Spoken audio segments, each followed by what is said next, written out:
सो hello भाइयों बहनों and welcome to this most awaited series MLF quiz one के सारे प्रैक्टिस क्वेश्चंस। प्रीवियस टाइम में जो क्वेश्चन आते हैं सारे क्वेश्चन मैंने उठा के पटक दिए and I will be practicing with you every question because भाई क्वेश्चन तक नहीं कर तो नहीं समझ में आएगा। आई नो दैट, इसलिए मुझे ये वीडियो लेके आना था और मैं से आज लेके आ जाता हूँ। सो स्टार्ट करते हैं एमएलएफ क्विज वन। ये क्वेश्चन था पहला। A bank want to decide whether loan applicant should be given a loan or not based on the features this which of the following machine learning techniques is applicable for the scenario।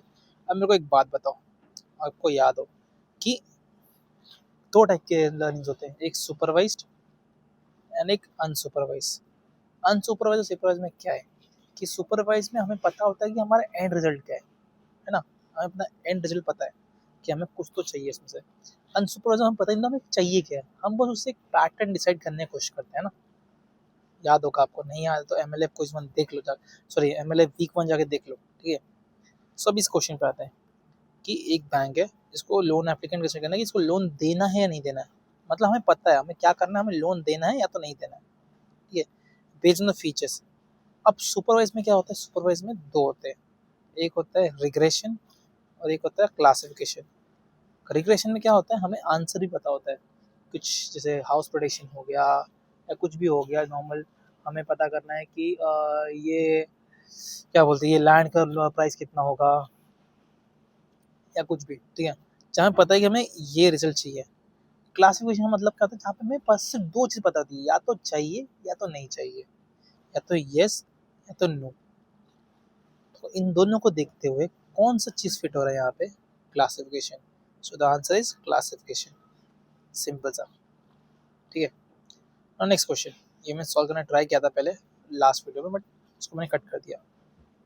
सो आते हैं question क्या है, consider data set this perform polynomial regression of degree 2 by fitting quadratic model of this using least square method. अब मेरे को एक बात बताओ, इसको सिंपल सॉल्व करना चाहो तो तीन इक्वेशन इसमें निकल सकते हैं, है ना। तीन इक्वेशन निकल सकते हैं, तीन वेरिएबल निकल सकते हैं, आराम से सॉल्व हो जाएगा, नॉर्मल जो उसको पता है, ठीक है। बट हमें सॉल्व कैसे करना है, least square method. Least square method क्या बोलता है, A transpose A to x is equal to b A transpose b. इसके थ्रू हमें जो है ये एक्स फाइंड करना होता है, जिसमें एक्स क्या होता है, एक्स ये पैरामीटर्स होते हैं, theta one theta naught theta one and theta two, x parameters है। और ए क्या होंगे, ए ये वैल्यूज होंगे, यहाँ पे जो वैल्यूज है, यहाँ पे जो वैल्यूज है, यहाँ पे जो वैल्यूज है, इसके कॉलम्स बनेंगे। और बी क्या होगा, बी वाई की वैल्यूज। तो कैसे सॉल्व करेंगे, मैं पूरा सॉल्व नहीं करूँगा, आप सॉल्व कर लेना, ठीक है। मैं बताता हूँ, ए क्या होगा, one x one square, one x two square, one x three square, और एक्स क्या होगा, theta naught theta one theta two, ठीक है, ये हो जाएगा एक्स। एंड बी क्या हो जाएगा, बी हो जाएगा ये same answers, minus two one and two. अब इस इक्वेशन में अगर सॉल्व करोगे दोनों को मिला के, ठीक है, तो क्या निकलेगा आंसर, ये सॉल्व करने ना सिंपल सा, सॉल्व किया भी था यहाँ पे, देखो यहाँ पे एक्स की वैल्यू डाली मैंने, ठीक है, एक्स की वैल्यू यहाँ पे एक्स वन माइनस वन डाला, इस स्क्वायर, ये वन, ये ज़ीरो, ये ज़ीरो, ये वन और वन, ठीक है। उसके उसका ट्रांसपोज निकाला, ऐसा निकल जाएगा, वन माइनस वन दिस, एक ए ट्रांसपोज ए फाइन करो, ये निकल आया, ये हो गया x. A transpose be fine करोगे तो ये निकल आएगा। अब इसको इस वैल्यू में डालो, या तो इसका इन्वर्स निकाल दो, सिंपल सा, ये भी कर सकते हो, बट इससे अच्छा इसको इसमें डालो, इसको इसमें डालो, इसको इसमें डालो, इसके करस्पॉन्डिंग आंसर निकाल लो, सिंपल सा, ठीक है।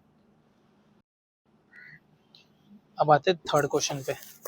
थर्ड क्वेश्चन क्या बोलता है, two vectors are such that v1 is equals to this, v2 is equals to this, which of the following option are correct।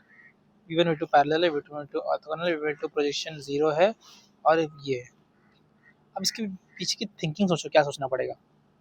हम पैरेलल कैसे फाइंड करेंगे, हमें पता है अगर दो वेक्टर ऑर्थोगोनल है मतलब परपेंडिकुलर है तो क्या होगा, v1 डॉट v2 जो है वो 0 हो जाएगा, है ना, इतना पता सबको, वेरी गुड। और अगर उसका प्रोजेक्शन, दो ऑर्थोगोनल प्रोजेक्शन क्या होता है, 0 वेक्टर होता है, ठीक है। तो हमें बस ये फाइंड करना है कि क्या ये इन दोनों डॉट प्रोडक्ट जीरो है। फाइंड करते हैं v1 word v2 is equals to v1 transfer v2 ना, ये हो जाएगा 1 2 2 जगह 2 -1 0 निकला 2 -2 + 0 दैट इज 0। मतलब ये दोनों ऑर्थोगोनल है। ये और projection of v1 onto v2 is zero vector, ये भी सही है। Projection of v2 onto v1 is zero vector, ये भी सही है। सिंपल सा। परपेंडिकुलर है दोनों, ऑर्थोगोनल है मतलब परपेंडिकुलर है, तो इन दोनों का प्रोजेक्शन एक दूसरे के पास जीरो वेक्टर ही होगा ना। कब प्रोजेक्ट हो पाएगा, नहीं हो पाएगा। वही चीज बताने की ट्राई कर रहा हूँ। ठीक है, अब आते हैं फोर्थ क्वेश्चन में। इतना सिंपल सिंपल क्वेश्चन आए थे, बस प्रैक्टिस जरूरत है। Consider data set where each data points consist of three features x1 x2 x3 this and this. Suppose the encoder and decoder functions are this. Find reconstruction loss. Reconstruction loss find करने के लिए पहले हमें construct करना पड़ेगा, है ना। तो कैसे कंस्ट्रक्ट करेंगे, f of 2 4 3 is equals to कितना हो जाएगा 0.5 into 2 plus 0.5 into 4 minus 3। F of 5 5 6 is 0.5 into 5 plus 0.5 into 5 minus 6। F of 2 2 1 is equals to 0.5 into 2 plus 0.5 into 2 minus 1। f of 4 4 6 is 0.5 into 2 4 plus 0.5 into 4 minus 6। ये किसकी equal हो जाएगा, यहाँ से 1 आएगा, यहाँ से 2 आएगा, 1 + 2 0। ये किसके इक्वल हो जाएगा 2.5 2.5 5 5 माइनस 1, ये हो जाएगा 1 1 एंड माइनस 1 + 1, ये जगह 2 2 एंड माइनस 4 दैट इज -4। तो g ऑफ 1 क्या हो जाएगा 0 0 0। g ऑफ 2 क्या हो जाएगा, यहाँ पे लिखते हैं g ऑफ 2 पता है ना, यहाँ पे ये जो f का आंसर निकला वही g में डाल दो, ये ठीक है। ये डिकोडर हो गया, ये इनकोडर है। g ऑफ 2 इज क्या हो जाएगा -1 -1 -1। आप सॉल्व करते रहो यार मेरे साथ, ठीक है। g ऑफ 3 क्या हो जाएगा, कि ऐसे देख देख के तो घंटा नहीं समझ रहा कुछ, सॉरी बट नहीं समझेगा। g of 4 is -4 -4 and -4। अब एनकोडर डिकोडर फाइंड करने के लिए हमें क्या करना पड़ता है दोस्तों, रिकंस्ट्रक्शन जो इनिशियल था, इनिशियल जो वैल्यूज दी थी हमें x1 x2 x3 minus this, because decoder क्या कर रहा है, डिकोडर जो हमने कोड किया उसी वैल्यू को डिकोडर को वापस दे रहा है। तो हमें फाइंड करना है कि जो डिकोडेड वैल्यू है और जो हमारा एक्चुअल वैल्यू है उसमें कितना डिफरेंस है दोस्तों, तो वही फाइंड करना है दोस्तों। दोस्तों फाइंड करने के लिए क्या करना पड़ेगा दोस्तों, reconstruction solution is xi summation of xi i is equals to, ये बकचोदी लगती है, i इज इक्वल्स जब तक जहाँ तक है कितने वैल्यू से 4 है, 4 माइनस जी के, ठीक है। तो कैसे फाइंड करेंगे दोस्तों, कुछ नहीं है,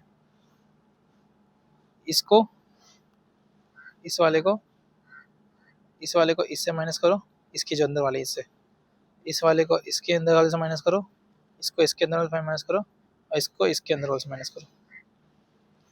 अब इतना लंबा कैलकुलेशन करना पड़ेगा, कर देंगे, ठीक है कोई नहीं।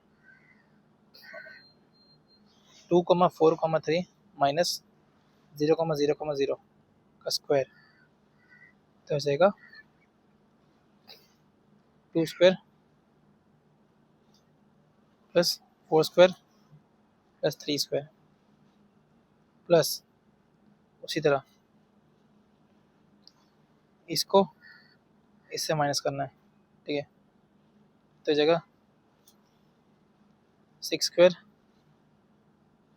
प्लस 6 स्क्वायर कहाँ गया, प्लस 7 स्क्वायर प्लस इसको, सॉरी हाँ, ये 1 1 को इससे, तो हो जाएगा 1 स्क्वायर प्लस 1 स्क्वायर, और दूसरा वाला 0 हो जाएगा ना, 0 स्क्वायर प्लस इसको इससे हो जाएगा 8 square plus 8 square plus 10 square divide by 4। बस जो आंसर निकला दैट इज रिकंस्ट्रक्शन एरर। ठीक है, गुड। अब आप आते हैं हमारे, कौन सा क्वेश्चन है यार, ये याद भी नहीं मुझे, चलो छोड़ो।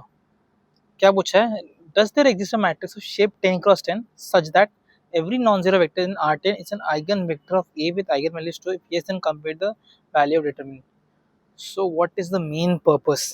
We need to find a vector, sorry, matrix of shape 10 cross 10 where there exists an eigenvector of A with eigenvalues 2. If yes, then compute determinant of A. ये मैंने अंग्रेजी में बोल दिया, कुछ नहीं था। बोला है कि ax is equals to 2 times of x. This is the equation we all know, right? This is the proper eigenvector equation, right? So we just need to find this A if there exists such that this equation is satisfied. ठीक है, so let's just take in any random A, right? So A is A11, A12, A13, so on, A21, A22, A31, A33, so on, A44, so on. ठीक है, now what we need to do is just do this maths, that's it. अगर मैं इसको लेता हूँ x is equals to, let's say x is x1, x2 up to x10, okay? So if I multiply this and this, what will get? A11 x1 plus A12 x2 plus so and so. Second row would be A21 x1 plus A22 x2. Similarly, third row would be A33 x3. Similarly, fourth row would be A44 x4 up to so and so. Okay, this is what? This is A times x, right? What is 2x? 2x is 2 times of x1, 2 times of x2 up to 2 times of x10, right? So we need to find a matrix such that these two are satisfied. So यहाँ से अगर देखोगे आप, ठीक है, what you'll get is ये x1 यहाँ मिल रहा है इस रो में, सेकेंड रो में x2 है वो यहाँ मिल रहा है, थर्ड रो में 2x3 होगा जो यहाँ मिलेगा। सिमिलरली 10th रो में A10, ठीक है, A10 10 x10, ठीक है। हमें क्या इससे क्या पता पड़ रहा है कि हमें सिर्फ इससे इससे इससे इससे मतलब है। मतलब क्या है, सोच के देखो, हमें सिर्फ डायगोनल एलिमेंट जो है A11 A22 A33 इससे मतलब है, बाकी कुछ भी हो हमें कोई मतलब नहीं है, और बाकी हमें चाहिए भी नहीं है, पूरा एलिमेंट तो जीरो होना चाहिए। तो ये कब हो सकता है, जब हमें एक डायगोनल मैट्रिक्स मिल जाए। तो डायगोनल मैट्रिक्स का क्या प्रॉपर्टीज होता है दोस्तों, A11 0 0 0, A22 0 0 0, A33 0 0, बाकी सब जीरो है ना। मतलब अगर हमें डायगोनल मैट्रिक्स मिल गया जिसमें सारे एंट्रीज जो है A I J is what, A I is 2, मतलब अगर हमें ऐसा मैट्रिक्स मिलता है जिसके डायगोनल एलिमेंट्स की एंट्रीज 2 2 2 2 है, तो ये इक्वेशन सेटिस्फाई हो रहा है, मतलब हम मैट्रिक्स तो मिल चुका। What is the matrix, it is a diagonal matrix with diagonal entries 2। Now what we need to compute is if yes then compute determinant. Determinant करने क्या चाहिए दोस्तों, determinant is what, k raised to power 10, simple सा। यहाँ पे 10 entries हैं तो यहाँ पे क्या हो जाएगा दोस्तों, 2 raised to power 10। This is the answer which is 1024। So answer हमें मिल गया, दैट इज 1024। ठीक है, आई होप समझ में आ गया होगा भाई, इतना मेहनत समझा है तो भाई आ जाओ, चलो आते हैं दूसरे क्वेश्चन पे। If sum of the columns of square matrix equals 0, then certain lambda is certain eigenvalue of A, what is the value of lambda?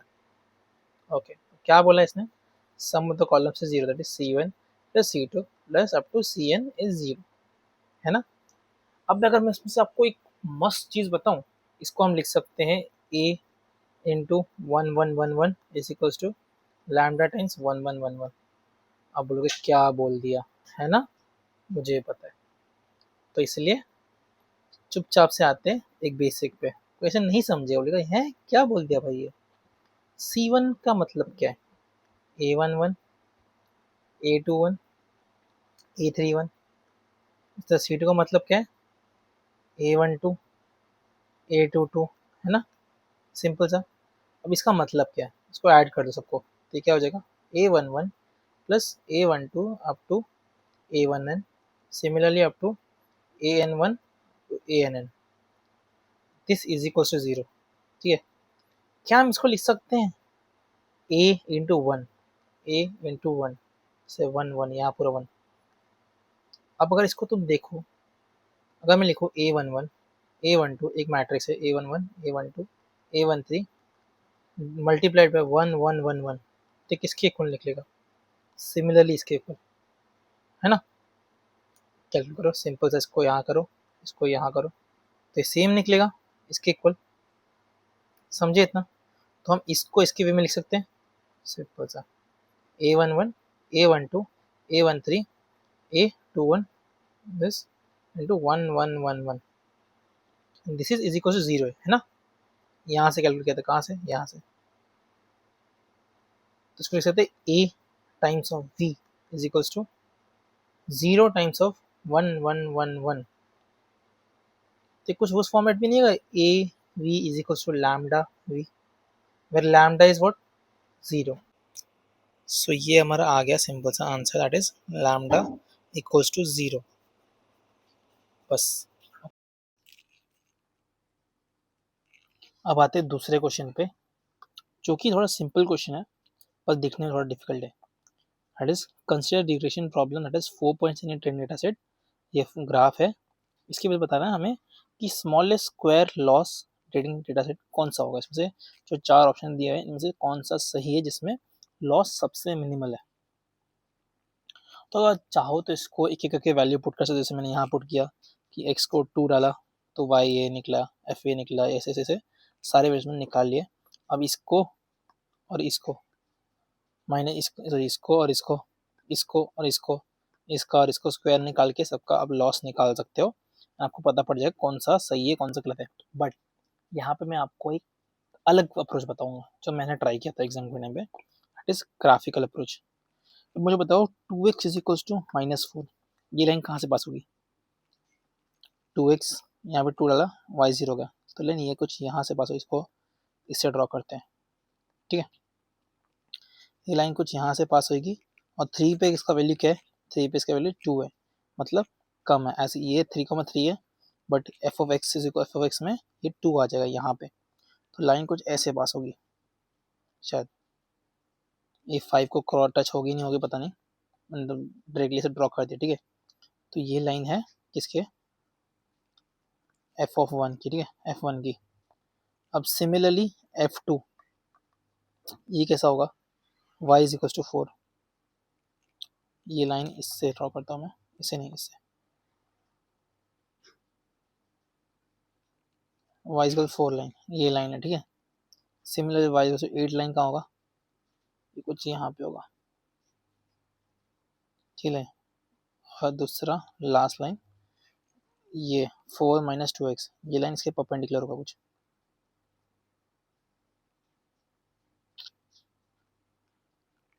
अब मुझे एक बात बताओ, इन चारों लाइन में से आपको सबसे बेस्ट लाइन कौन सी लग रही है जिसमें सबसे मिनिमल लॉस होगा, देख के बता सकते हो आप। जस्ट दिस लाइन, ये साइज इसकी डेटा ऑलमोस्ट के आसपास है, ये इसके एकदम ऊपर ऊपर लेवल का इसके आसपास है, ये इसके आसपास है। सबसे बेस्ट डेटा कौन सा हो सकता है, फिर ये मॉडल, ये वाला, बस सिंपल सा था। आप चाहो तो मैथमेटिकली भी प्रूव कर सकते हो इस चीज़ को, बट मैंने ग्राफिकली ट्राई किया। बात है नेक्स्ट क्वेश्चन पे, सेम इसके ऊपर है, is there a model of f of x equals to this which with w be this such that square loss is exactly 0 in the data set। मतलब है, मतलब कि ऐसा कोई लाइन फाइंड करो जो इन चारों पॉइंट्स पे इस पे इस पे इस पे इस पे फिट हो जाए। अब मुझे एक बात बताओ, आप ऐसे तो मतलब अभी अगर मैंने आपको ये इतने पॉइंट 4 दिए, आपको दिख रहा है कि ये लाइन कभी भी सिंगल स्ट्रेट लाइन नहीं हो सकती, ये चारों पॉइंट्स को सेटिस्फाई करने में, है ना। बट अगर वो नॉर्मली फाइंड करना, कैसे फाइंड करोगे? उसके लिए आपको क्या करना पड़ेगा? उसके लिए आपको स्लोप निकालना पड़ेगा। क्या? इससे इसका स्लोप निकालो, फिर इससे इसका स्लोप निकालो, फिर इससे इसका स्लोप निकालो। अगर सारे स्लोप इक्वल आ रहे हैं, मतलब ये एक स्ट्रेट लाइन पास हो रही है। बट अगर आपको स्लोप टेढ़ा, इसका ज़्यादा आ रहा है, इसका कम आ रहा है, इसका ज़्यादा आ रहा है, तो मतलब क्या है कि स्लोप वेरी करना, मतलब एक स्ट्रेट लाइन तो पास नहीं हो सकती। ठीक है, इसके बीच में स्लोप क्या होगा? ये हो जाएगा 3 माइनस 0, 3 माइनस 2 दैट इज 3। इसके और इसके बीच में स्लोप कितना हो जाएगा? 2/2 1।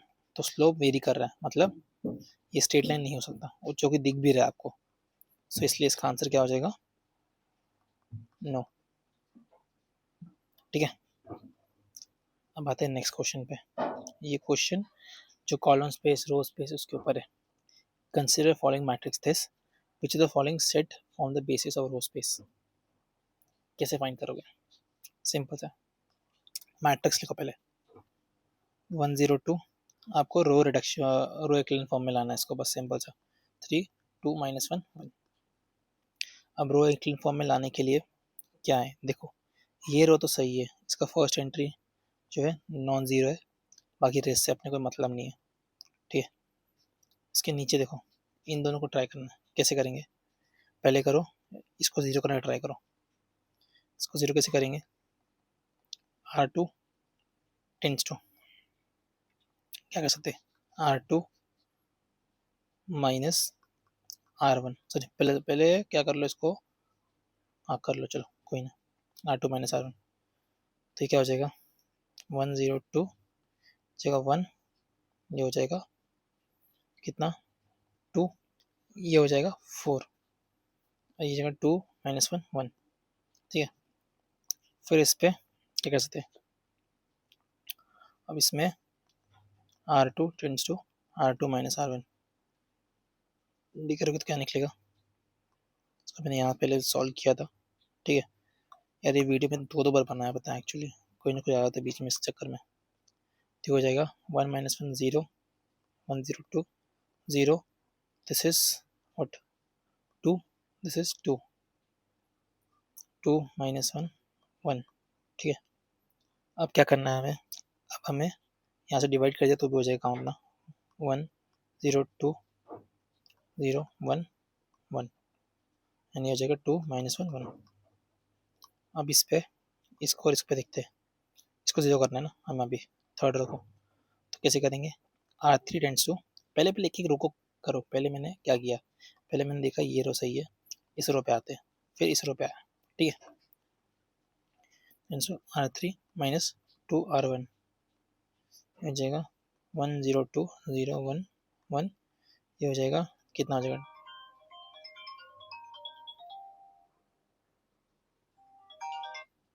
ये हो जाएगा 0, हो जाएगा -1, एंड यहाँ पे हो जाएगा -3, है ना? नहीं नहीं, हाँ -3 1 -3, हाँ ठीक है। अब नेक्स्ट स्टेप, अब क्या करना है, इसको जीरो करना है। तो 1 0 2 0 1 1 0 0, एंड दिस इज -2। ठीक है, अब क्या हो गया,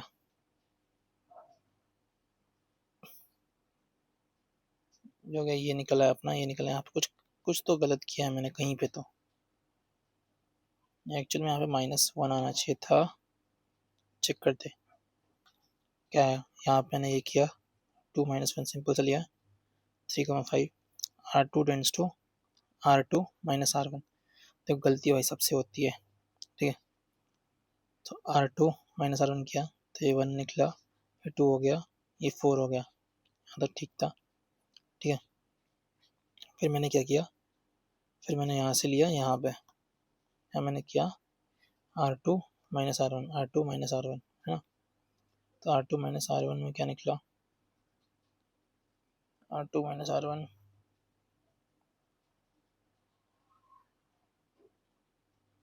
माइनस R1 तो 0 हो गया, ये 4, 4 माइनस 2, क्या क्या मैंने, हाँ यहाँ से यहाँ आया, सॉरी यहाँ से यहाँ आया, 2 आ गया, ये ठीक है। ओके, फिर यहाँ से हमने क्या किया, R3 tends to R3 minus 2R1. R3 was this,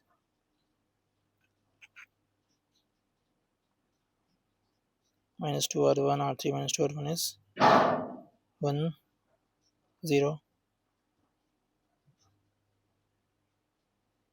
0 हो गया ये, एंड 1 माइनस थ्री आ गया, ठीक है। तो कहाँ गलती हो गई यार, ये वही तो गलती हुई है। R2 tense to R2 minus R1 है ना, R2 माइनस R1 कितना हो गया, R3 minus R2 minus R3 होना चाहिए ना इसमें शायद से, R2 माइनस R3, 4 1 2 4, ये राइट है, ठीक है। उसके बाद R2 tense to R2 minus R1, ये R3 एक्चुअल में, ये उससे कुछ हुआ नहीं है। R2 जो R2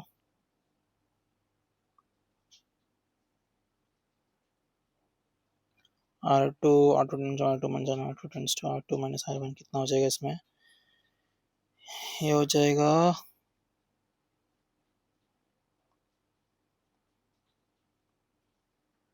R1। यार भाई क्या गलत किया मैंने, R2 2 माइनस 0 0, 4 माइनस 2 इज 2, 0 2 2 1, सही यहाँ तक है ना, यहाँ से डिवाइड बाई हाफ कर दिया, फिर R3 टेंड्स टू दिस,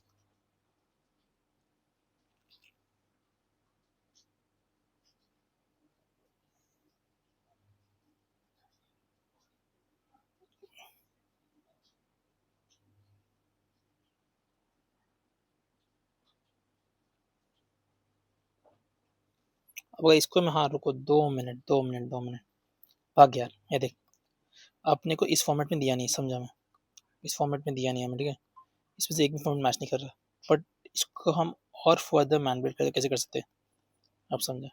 1 0 2 डाला, अब इसको R2 प्लस R3 कर दो, क्या निकलेगा, 0 1 माइनस 1, जगह 0 0 माइनस 2, ठीक है।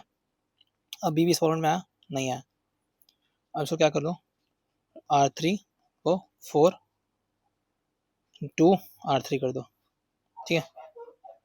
1 0 2 0 1 माइनस 1, जगह 0 0 माइनस 4, ये आ गया। अभी देखो ये रो 1 रो 2 रो 3, यहाँ पे देखो इन्होंने, ये सॉरी ये नहीं, कहाँ गया, किस फॉर्मेट में किधर गया रे,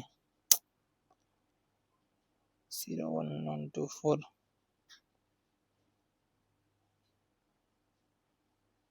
किस फॉर्मेट में दिया हुआ, हाँ सॉरी, इन्होंने इसको डिवाइड बाई 4 कर दो वापस से, तो जगह 1 0 2, सॉरी यहाँ पे जो था ना, यहाँ पे डिवाइड बाय 1 कर दो, डिवाइड 2 कर दो, row R3 tends to R3 by 2, 1 0 2 0 1 minus 1 0 0 minus 1, ये अब देखो, अब चाहो तो इसको इधर भी छोड़ सकते थे एज पर किसी के हिसाब से, बट इन्होंने मैनिपुलेट के दिया, हमारा दिमाग खराब कर दिया, इसमें से एक भी ऑप्शन मैच नहीं कर रहा था, तो इन्होंने किसी और वे में सॉल्व किया होगा, इनको किसी और वे में मिला, हमें इस वे में मिला। अब यहाँ से मैनिपुलेशन करते करते हम यहाँ तक पहुँचे, जिस 1 0 2 0 minus 1 this 0 1 minus 1, so this was the simple answer. अब आते हैं ट्रू फॉल्स क्वेश्चन पे, ठीक है, ट्रू फॉल्स नहीं है एक्चुअली, कॉन्सेप्चुअल है, बट देखते हैं। एक मैट्रिक्स दिया है, तो पता करना है हमें ये ऑर्थोगोनल इन्वर्टिबल क्या है। अब एक चीज़ को बहुत सत्य बताता हूँ जो आपको याद नहीं देगा शायद 90%, इफ अगर चेक करना है कोई मैट्रिक्स ऑर्थोगोनल है तो क्या चेक करना है, एक स्क्वायर मैट्रिक्स, ठीक है, स्क्वायर मैट्रिक्स बताओ, तो अगर ए ट्रांसपोज ए अगर आई आता है, तो आप अंधे की तरह बोल दो कि भाई ये स्क्वायर ऑर्थोगोनल मैट्रिक्स है, ठीक है। ओके, तो यहाँ चेक करते हैं, इसका ए ट्रांसपोज क्या निकलेगा, cos theta minus sine theta, और ये साइन थीटा कॉस थीटा, इसका मल्टीप्लिकेशन करना है ए से, so cos theta minus sine theta, sine theta cos theta, इसका मल्टीप्लिकेशन करने में क्या निकलेगा, कॉस स्क्वायर साइन स्क्वायर 1 हो जाएगा, ये और ये मल्टीप्लाई होंगे तो क्या हो जाएगा, 0 हो जाएगा, ये और ये मल्टीप्लाई होंगे तो भी 0 हो जाएगा, ये और ये मल्टीप्लाई होंगे तो क्या हो जाएगा 1। तो ये आइडेंटिटी मैट्रिक्स निकला है, मतलब ये ऑर्थोगोनल है। ठीक है, अब इन्वर्टिबल है, ये कैसे चेक करेंगे, मैट्रिक्स डिटर्मिनेंट चेक कर लो, सिंपल सा। डिटर्मिनेंट इसका क्या निकलेगा, कॉस स्क्वायर माइनस का माइनस प्लस हो जाएगा, 1 आ जाएगा। डिटर्मिनेंट मतलब इन्वर्टिबल भी है। अब ये सिमेट्रिक है, ये कैसे चेक करेंगे, सिमेट्रिक चेक कर सकते हो, लेट्स से कॉस थीटा कोई वैल्यू डाल दो यहाँ पे,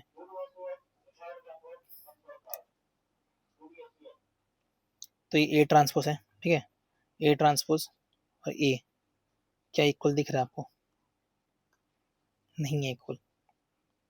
अगर यहाँ पे थीटा कोई वैल्यू डाला, 45 डाल दिया मैंने लेट्स से, तो ये 1/√2 हो जाएगा, ये 1/√2 हो जाएगा, ये माइनस 1/√2 हो जाएगा, ये 1/√2 हो जाएगा, ये ए ट्रांसपोज। और ए क्या हो जाएगा, 1/√2 माइनस 1/√2, 1/√2 एंड 1/√2। क्या ये दोनों इक्वल है, नहीं है, तो क्या ये सिमेट्रिक है, नहीं है, सिंपल सा।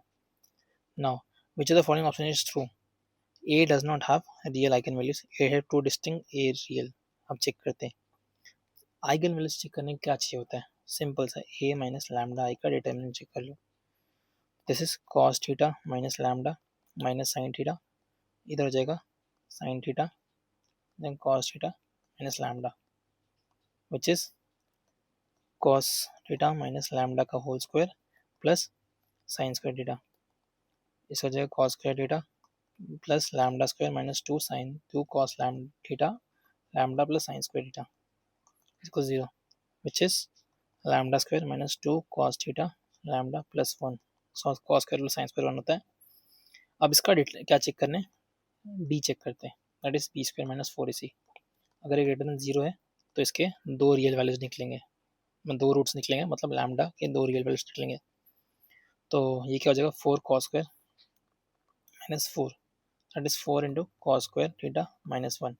अब डोमेन क्या दिया हमें, 0 से 180 के बीच में, 0 से 180 के बीच में ये कभी भी ग्रेटर देन 0 1 ग्रेटर देन 0 भी नहीं होगा, ये हमेशा लेस देन 0 ही होगा। तो क्या इसके रियल वैल्यूज निकलेंगे, नहीं निकलेंगे। तो क्या ये फॉलो करता है, यस। क्या ये करता है, नहीं। क्या ये करता है, नहीं। तो ये ऑप्शन राइट है हमारा, सिंपल एंड सादा। अब आते हैं नेक्स्ट क्वेश्चन पे, if a square matrix is diagonalizable then A is invertible. या मैं तोतला हूँ थोड़ा, तो देख लो थोड़ा। सो ए मैट्रिक्स लिया, ठीक है, मैं तोतला नहीं हो भाई, आप पता नहीं फंबल हो गया, अभी कवर अप कर रहा हूँ ना। एक स्क्वायर मैट्रिक्स कुछ भी ले लो, लेट्स से डायगोनल मैट्रिक्स ले लो कोई 1 0 0 0। क्या ये डायगोनलाइजेबल है, डायगोनलाइजेबल है। क्या इसका डिटर्मिनेंट 0 है। तो क्या ये इन्वर्टिबल है, नहीं है, सिंपल सा।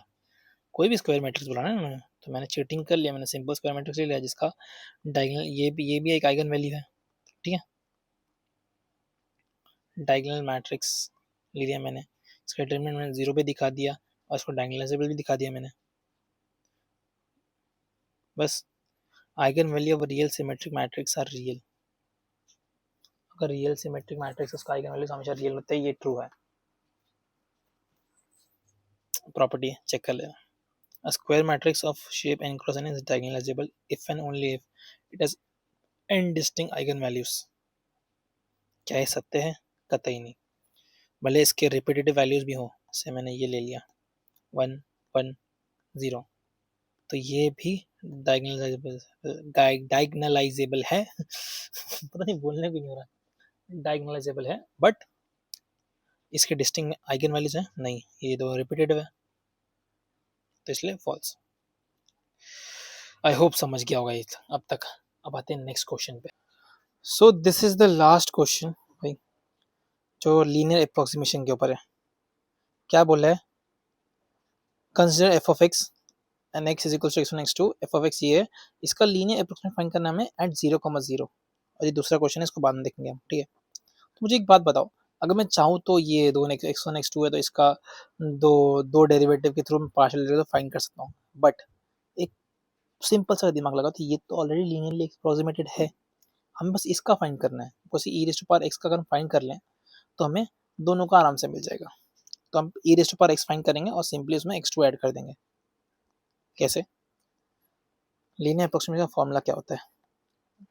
F of x plus F dash of x at x minus जो भी वैल्यू है, यहाँ पे अगर ए है तो यहाँ ए, ये होता है।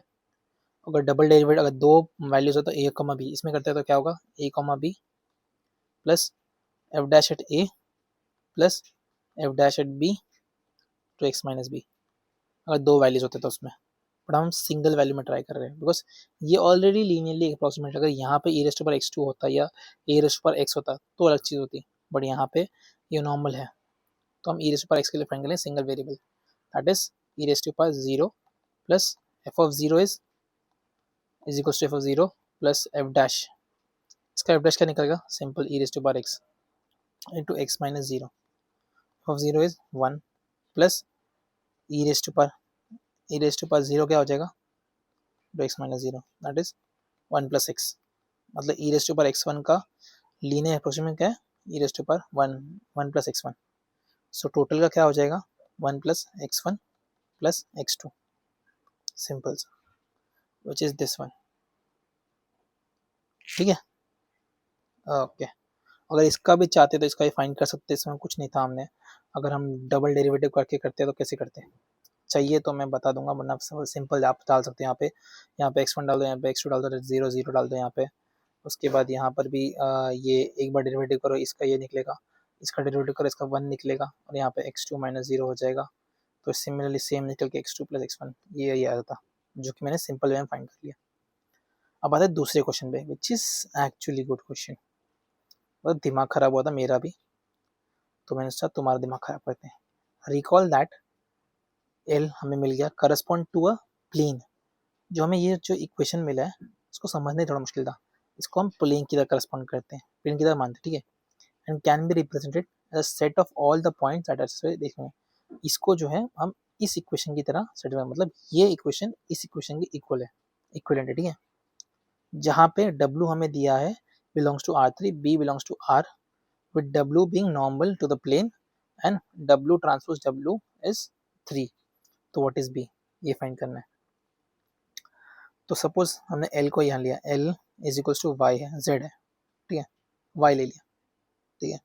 तो हो जाएगा Y is equals to one plus x one plus x two, ठीक है। सबको यहाँ ले लो, तो हो जाएगा Y, छोड़ो इसको यहाँ ले लो, इसको वहाँ ले लो, ठीक है। इसको one plus x one plus x two minus y is equal zero, ठीक है। यहाँ पे क्या हो गया? ये 3 पॉइंट्स हो गए, ठीक है। इसको हम लिख सकते हैं one plus one comma one comma minus one, x one x two y, इसको से लिख सकते हैं, हाँ लिख सकते हैं। इसको लिखते हैं वन प्लस ये सम वेक्टर और ये एक्स को, इसको एक्स लिख सकते हैं, ठीक है।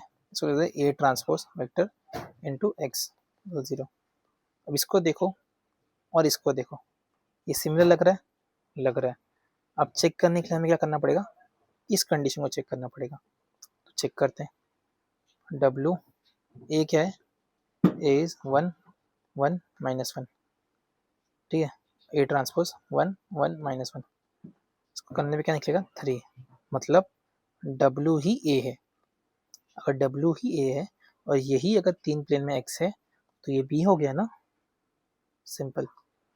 सो B is equals to one. हमने क्या किया? हमने कुछ नहीं किया, हमें बोला कि ये और ये इक्वल है, तो हमने इनको यहाँ इक्वल कर दिया। हमने बोला कि x जो है ये प्लेन जो R3 में, तो R3 में x1 x2 और y तीनों डाल दिया इसमें, इसके फॉर्म में लाने की कोशिश की, यहाँ से आ गया। यहाँ से हमने चेक करने के लिए क्या किया?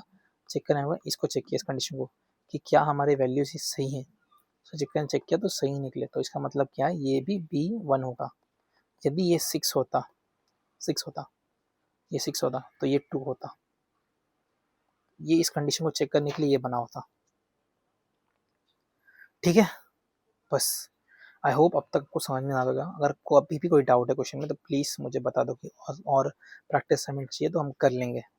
सो मिलते हैं नेक्स्ट वीडियो में। अब हम ट्राई करेंगे नेक्स्ट मैथ्स 2 का क्विज वन लाने का। और कोई चाहिए तो प्लीज़ कमेंट्स में बता दो, एंड प्लीज़ लाइक करके जाओ, शेयर करके जाओ भाई, बहुत टाइम लगता है, अभी मुझे खुद अपना पढ़ना पड़ेगा DPMS। सो मिलते हैं क्विज वन के बाद।